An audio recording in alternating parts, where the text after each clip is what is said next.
Halo teman-teman, kembali lagi bersama saya Jen Priscilla Bayang, peserta Latsar CPNS Kementerian Pertahanan tahun anggaran 2021. Pada kali ini, saya akan membahas tentang nilai-nilai dasar PNS. Nilai-nilai dasar PNS ada 5 yang sering disingkat dengan aneka. A. Akuntabilitas, N. Nasionalisme, E. Etika publik, K. Komitmen mutu, dan A. Anti korupsi. Pada video kali ini, saya akan membahas tentang nilai-nilai dasar PNS yang pertama, yaitu akuntabilitas.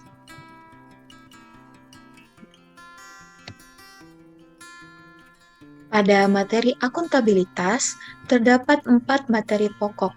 Yang pertama, konsep akuntabilitas. Yang kedua, mekanisme akuntabilitas. Yang ketiga, akuntabilitas dalam konteks.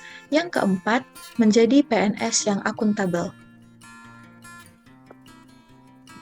Yang pertama, kita akan membahas tentang konsep akuntabilitas.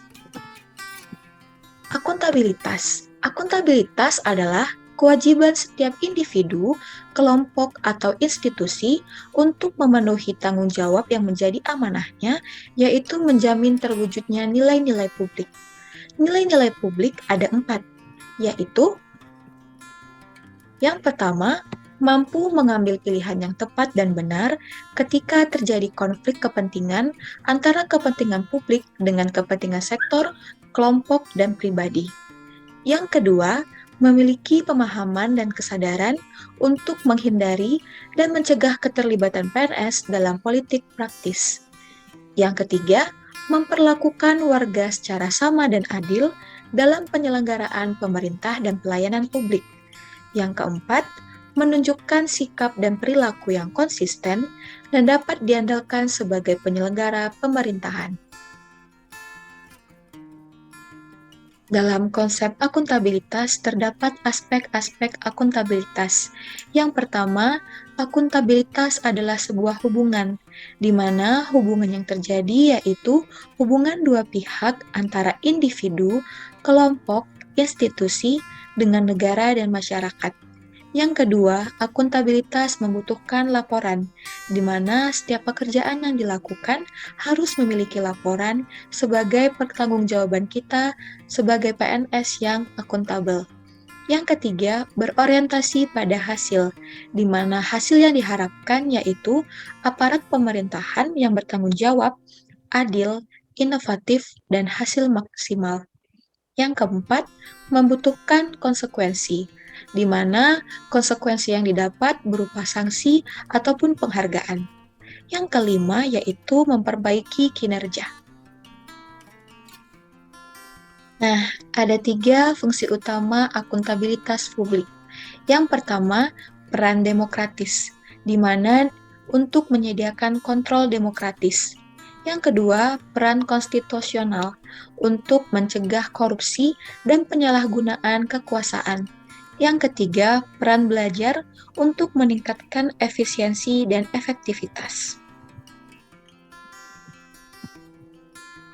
Selanjutnya, akuntabilitas publik terdiri dari 2 macam, yaitu yang pertama, akuntabilitas vertikal, di mana pertanggungjawaban atas pengelolaan dana kepada otoritas yang lebih tinggi. Yang kedua, akuntabilitas horizontal, di mana pertanggungjawaban diberikan kepada masyarakat luas.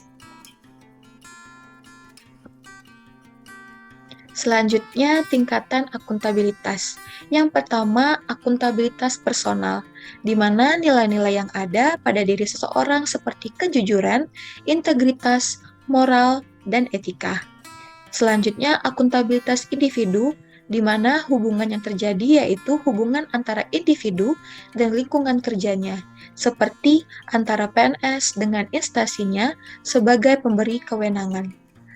Kemudian ada akuntabilitas kelompok, di mana kinerja sebuah institusi biasanya dilakukan atas kerjasama kelompok. Selanjutnya akuntabilitas organisasi, di mana hasil pelaporan kinerja yang telah dicapai. Yang terakhir, akuntabilitas stakeholder, di mana tanggung jawab organisasi pemerintah untuk mewujudkan pelayanan dan kinerja yang adil, responsif, dan bermartabat. Selanjutnya, kita akan membahas tentang mekanisme akuntabilitas. Dalam mekanisme akuntabilitas, terdapat dimensi akuntabilitas. Yang pertama, akuntabilitas kejujuran dan hukum.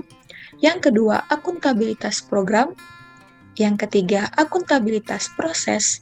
Dan yang terakhir, akuntabilitas kebijakan. Nah, untuk menciptakan lingkungan kerja yang akuntabel, PNS harus memiliki yang pertama, kepemimpinan, transparansi, keadilan, tanggung jawab, keseimbangan, kepercayaan, kejelasan, integritas, dan konsisten. Ada 5 langkah yang harus dilakukan dalam membuat framework akuntabilitas di lingkungan kerja PNS. Yang pertama, tentukan tujuan dan tanggung jawab. Yang kedua, rencanakan apa yang akan dilakukan untuk mencapai tujuan. Yang ketiga, lakukan implementasi monitoring kemajuan. Yang keempat, berikan laporan secara lengkap. Dan yang kelima, berikan evaluasi dan masukan perbaikan. Materi yang selanjutnya dalam akuntabilitas yaitu akuntabilitas dalam konteks. Akuntabilitas dalam konteks terdapat akuntabilitas dalam organisasi. Yang pertama, transparansi dan akses informasi. Yang kedua, praktek kecurangan dan perilaku korup. Yang ketiga, penggunaan sumber daya milik negara. Yang keempat, penyimpanan dan penggunaan data dan informasi pemerintah. Yang kelima, konflik kepentingan. Selanjutnya, materi terakhir dari akuntabilitas yaitu menjadi PNS yang akuntabel, di mana PNS yang akuntabel adalah PNS yang mampu mengambil pilihan yang tepat ketika terjadi konflik kepentingan, tidak terlibat dalam politik praktis, melayani warga secara adil dan konsisten dalam menjalankan tugas dan fungsinya. Sekian materi dari akuntabilitas pada video kali ini. Semoga bermanfaat dan sampai jumpa di Learning Journal berikutnya. Terima kasih. Dadah.